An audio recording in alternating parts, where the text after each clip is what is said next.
Alrighty. You want to go first or second?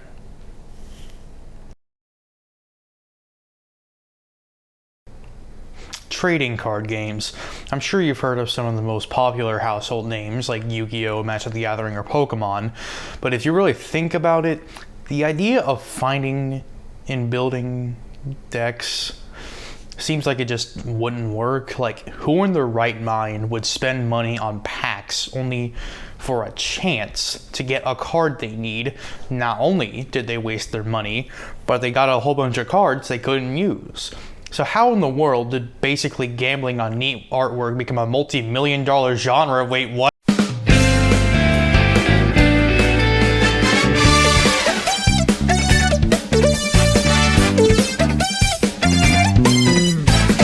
The origin of TCGs starts in the 1980s. Here, we meet Richard Garfield, a high school student at the time with a passion for game design. He really enjoyed games that gave choices to the players and variety. And I don't mean choices like where to move your game piece on the board or what action to take. I'm talking about the choice of play style. Games that give you a choice before the game begins that incentivizes you to play in a certain way. And with inspiration of this, Richard Garfield had a concept for a game with a similar idea to the marbles. An old game where people play and stake their own pieces on a bet. And with this, he created 5 Magics, in an attempt to take the modularity of another game, Cosmic Encounter, and put it into something as small as a card game. And unfortunately, because of high school drama, college, and all that, he had to abandon that idea. 10 years later, he is still making games.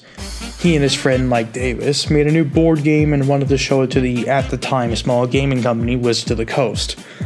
They unfortunately didn't accept the game, saying it wasn't what they were looking for. Undeterred, Richard asked what he could do, and if he could get another interview. They said they were looking for a quick game that could be played with little equipment. Richard went back to the workshop and came up with a concept for a new type of game entirely. A card game where instead of using pre-made decks out of the box, players would bring their own deck made out of the cards they collected.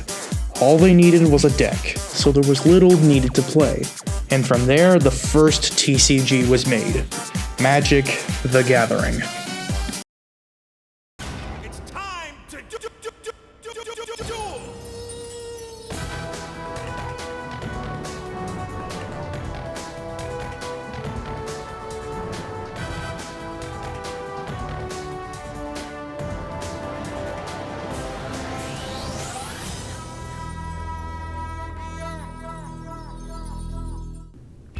Still, Magic the Gathering and TCGs in general were only really popular in America. The way it actually spread to worldwide popularity was through the manga artist Kazuki Takahashi. Takahashi grew up loving manga, to the point where he was drawing all his favorite characters. So when he became a manga artist in 1996, he wanted to make a battle shonen, like Dragon Ball or One Piece. He wanted his manga to be different than them though. Rather than fighting with brute strength, he wanted his character to fight with wits in games.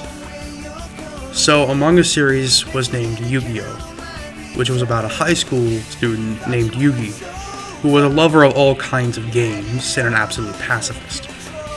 And after he solves the Millennium Puzzle, he inherits the spirit of an ancient Egyptian game master who can take control whenever anyone hurts Yugi or any of his friends and challenges them to a game, where the loser faces severe punishment. Throughout the manga, the spirit battles many people and always wins, not because he's particularly strong, but because, more often than not, he's the smartest guy in the room, and takes advantage of any flaws in his opponents. But chapters 9 and 10, The Cards with Teeth, changed the manga forever. Takahashi took inspiration from Magic the Gathering when writing these chapters, and showed Japan the concept of TCGs. In this chapter, Seto Kaiba steals a rare and powerful card from Yugi's grandfather, and Yugi plays against him in the card game named Monsters and Magic at the time. Takahashi began getting emails and calls from people who wanted to learn how to play that game. And after Yugi and Kaiba's rematch in the Death Tea arc, the game got more and more popular. So Takahashi teamed up with Konami and make this game a reality, and named it after the manga, Yu-Gi-Oh!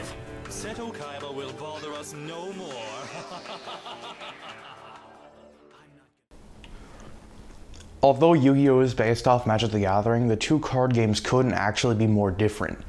The main way they are different is that in Magic the Gathering, individual cards hold a big impact. Examples like the Dragon or Counterspell. Individual cards can be extremely powerful on their own.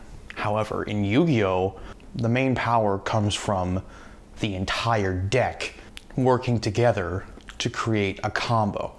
To illustrate this, I'm going to show you the average first turn of a Magic the Gathering game and the average first turn of a Yu-Gi-Oh! Game. So in Magic the Gathering, you might just play a land, and that's it. I mean, if you're lucky, you might be able to tap that land for 1 mana and then play a 1 mana card, if you have one. Or if you get really lucky, you can tap 1, make a Soul Ring, tap that for a Signet card. If you're really lucky, you could do that.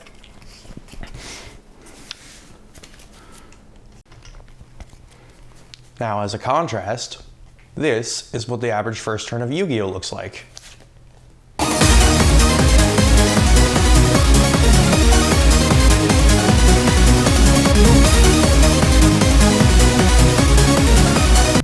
Yeah.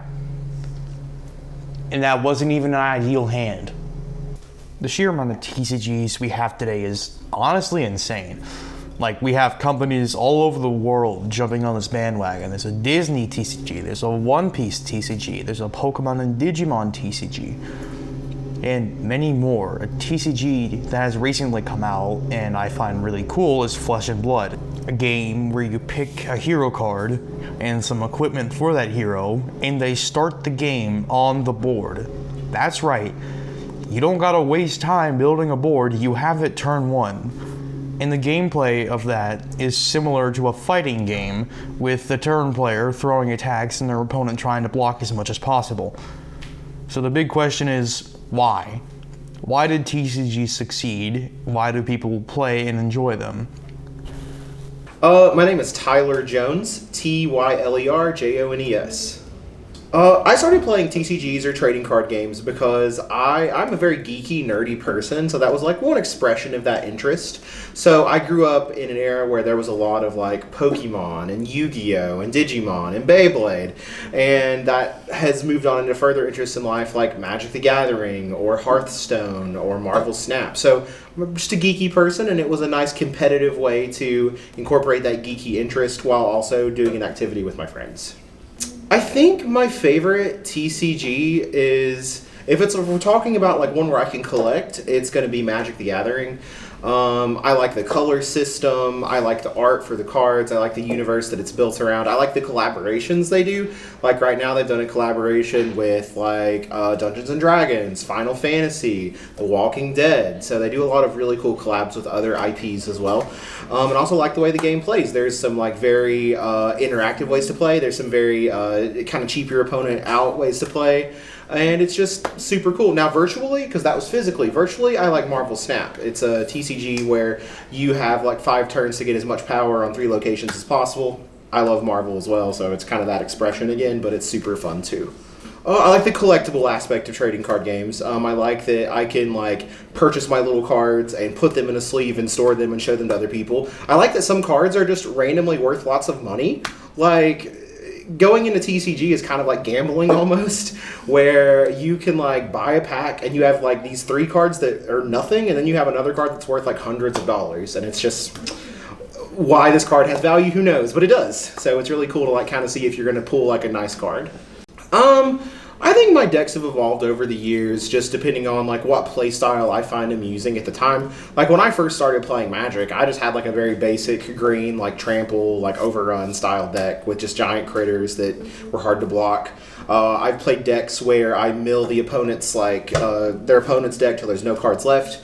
I've played decks where I'm doing a lot of like lifesteal or like first strike and things like that.